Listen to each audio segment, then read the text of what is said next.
ಅಬಕಾರಿ ಇಲಾಖೆಯಲ್ಲಿ ಭ್ರಷ್ಟಾಚಾರ ಆರೋಪ ಹಿನ್ನೆಲೆ ಸಚಿವ ತಿಮ್ಮಾಪುರ ರಾಜೀನಾಮೆಗೆ ಆಗ್ರಹಿಸಿ ಅಹೋರಾತ್ರಿ ಧರಣಿ ನಡೆಸಿ ಇಂದು ವಿಧಾನಸಭೆಯಲ್ಲಿ ಪ್ರತಿಭಟನೆ ಮುಂದುವರೆಸಿದ ಬಿಜೆಪಿ ನಾಯಕರ ವಿರುದ್ಧ ಕಾಂಗ್ರೆಸ್ ಶಾಸಕ ಕೆಎಂ ಶಿವಲಿಂಗೇಗೌಡ ಅವರು ಏಕವಚನದಲ್ಲೇ ಹೆಗ್ಗಾಮುಗ್ಗಾ ವಾಗ್ದಾಳಿ ನಡೆಸಿದ ಪ್ರಸಂಗ ನಡೆದಿದೆ.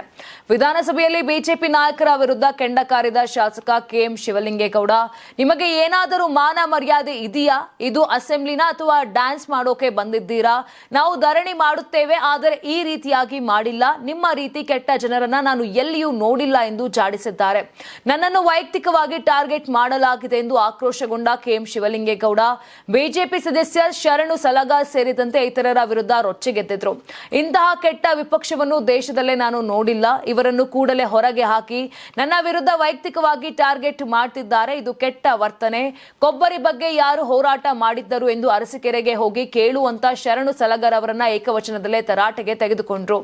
ನೀವು ಕೋತಿ ಆಟ ಆಡೋಕೆ ಹೋಗಬೇಕು, ನಿನಗೆ ಮಾನ ಮರ್ಯಾದೆ ಇದೆಯಾ ಎಂದು ಏಕವಚನದಲ್ಲೇ ಗುಡುಗಿದ್ರು. ಇನ್ನು ರಾಜ್ಯಪಾಲರು ಕಾನೂನಿಗೆ ತಡೆ ಹಿಡಿದಿದ್ದಾರೆ, ಇಲ್ಲದಿದ್ರೆ ನಿಮಗೆ ಒಂದು ಗತಿ ಕಾಣಿಸ್ತಾ ಇದೆ ಅಂತ ಹರಿಹಾಯ್ದಿದ್ದಾರೆ. ಇನ್ನು ಸದನದಲ್ಲಿ ಏಕವಚನದಲ್ಲಿ ಈ ರೀತಿ ಬೈದಿದ್ದಕ್ಕೆ ವಿಪಕ್ಷಗಳು ಕೆರಳಿ ಕೆಂಡವಾಗಿದ್ರು. ಶಿವಲಿಂಗೇಗೌಡರ ವಿರುದ್ಧ ಘೋಷಣೆ ಕೂಗಿದ್ದು ಕ್ಷಮೆ ಕೇಳಬೇಕೆಂದು ಒತ್ತಾಯಿಸಿದ್ದಾರೆ.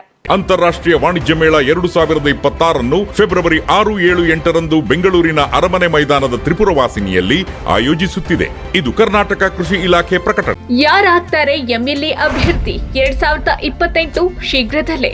ಪ್ರತಿದಿನ ಒಂದೊಂದು ಕ್ಷೇತ್ರದ ಟಿಕೆಟ್ ಆಕಾಂಕ್ಷಿಗಳ ಸಂಪೂರ್ಣ ಮಾಹಿತಿ ಪೊಲಿಟಿಕಲ್ ಜರ್ನಲಿಸ್ಟ್ ಕೆಎಂ ಶಿವಕುಮಾರ್ ಅವರಿಂದ. ಕರ್ನಾಟಕದ ನಂಬರ್ 1 ಡಿಜಿಟಲ್ ಮೀಡಿಯಾ ನಿಮ್ಮ ನೆಚ್ಚಿನ ಕರ್ನಾಟಕ ಟಿವಿಯಲ್ಲಿ ಮಾತ್ರ. ನೀವು ಸಣ್ಣ ಆಗ್ಬೇಕಲ್ವಾ? ಅದು ಒಂದು ಉತ್ತಮ ಆಹಾರದಿಂದ ಸಣ್ಣ ಆಗ್ಬೇಕಲ್ವಾ? ಪ್ರತಿದಿನ ನಮ್ಮ ಜೀನಿ ಸ್ಲಿಮ್ ನ ಯೂಸ್ ಮಾಡಿ ಯಾವುದೇ ಸೈಡ್ ಎಫೆಕ್ಟ್ ಇಲ್ದಂಗೆ ನೀವು ಸಣ್ಣ ಆಗ್ತೀರಾ.